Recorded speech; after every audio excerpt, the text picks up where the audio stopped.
Assalamualaikum warahmatullahi wabarakatuh. Saya Dani dan ini adalah materi pertumbuhan dan perkembangan pada tumbuhan.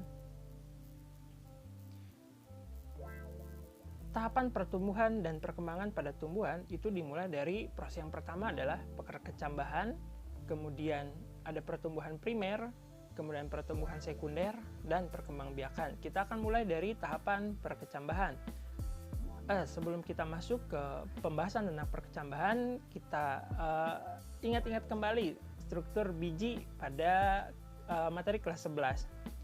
Ya, biji itu ada dua jenis biji, ada biji dikotil dan biji monokotil. Anda perhatikan bagian atas, ini adalah biji dikotil. Terlihat dari jumlah kotiledonnya ada 2. Sedangkan di bagian bawah, ini contohnya adalah biji jagung, dia tidak memiliki kotiledon atau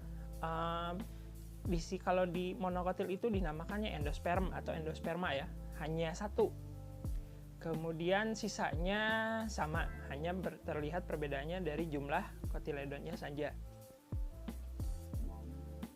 Perkecambahan itu dimulai dari tahapan imbibisi atau masuknya air ke dalam biji. Air tersebut akan mengaktifkan hormon giberelin. Hormon giberelin atau GA di sini adalah hormon yang merangsang proses perkecambahan. Hormon tersebut akan merangsang perubahan DNA menjadi RNA dan kemudian disintesis menjadi enzim amilase. Enzim amilase akan mengubah amilum atau starch menjadi gula atau glukosa atau menjadi sugar.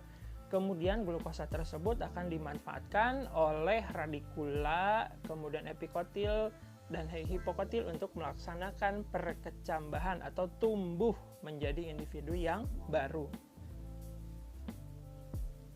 Kemudian setelah dia melaksanakan proses perkecambahan, nanti akan mulai tumbuh hipokotil dan epikotil, dan juga radikulanya akan tumbuh menjadi akar. Perlu kita ketahui, hipokotil itu nantinya jadi batang, kemudian ada plumula yang nantinya akan berubah menjadi daun. Oh ya, Anda perhatikan ini dinamakan dengan perkecambahan epigeal. Kenapa perkecambahan epigeal? Epi itu artinya naik ya, atau terangkat. Anda perhatikan bijinya atau kotiledonnya itu naik ke atas ya. Kenapa bisa demikian? Anda perhatikan hipokotilnya.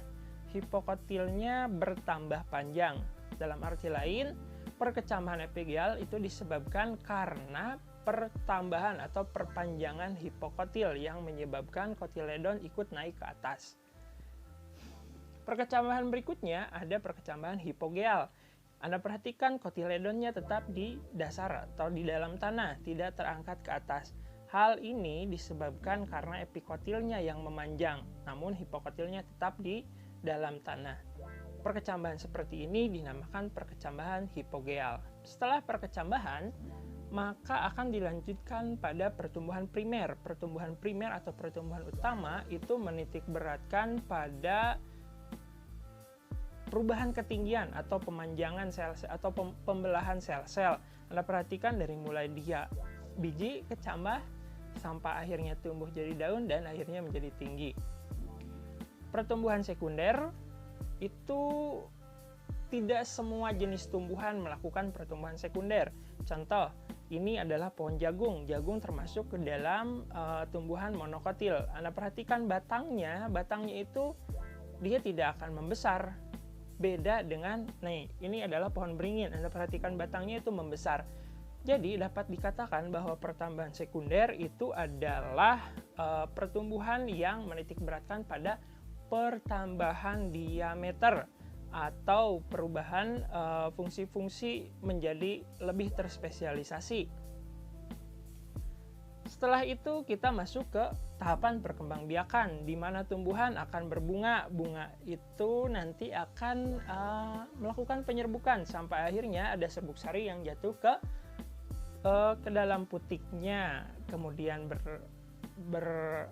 bertemu dan melakukan fertilisasi sampai akhirnya menjadi buah. Buah tersebut jatuh ke tanah.